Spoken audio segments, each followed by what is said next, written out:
بسم اللہ الرحمن الرحیم۔ السلام علیکم ورحمۃ اللہ وبرکاتہ۔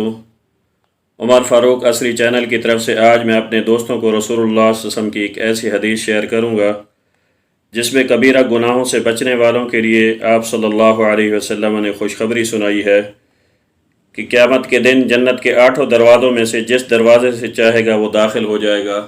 کبیرہ گناہوں سے بچنے والے، نبی اکرم صلی اللہ علیہ وسلم نے ارشاد فرمایا، جو شخص 5 وقت کی نماز پڑھتا ہے اور اس کے ساتھ ساتھ کبیرہ گناہوں سے بھی بچتا رہتا ہے، اس کو خوشخبری سنا دو کہ وہ جنت کے جس دروازے سے چاہے گا اس میں داخل ہو جائے گا۔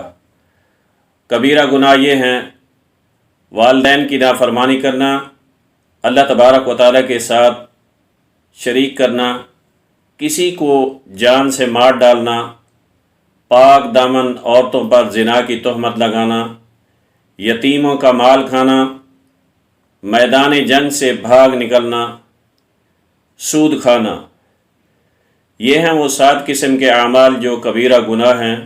میں اپنے دوستوں سے گزارش کروں گا جب تک زندگی ہے اپنے آپ کو کبیرہ گناہوں سے بچاتے رہیں۔ اللہ تعالی ہم سب کو کبیرہ گناہوں سے بچنے کی توفیق عطا فرمائے۔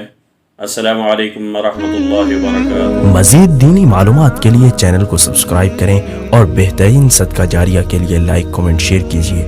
جزاکم اللہ خیرہ۔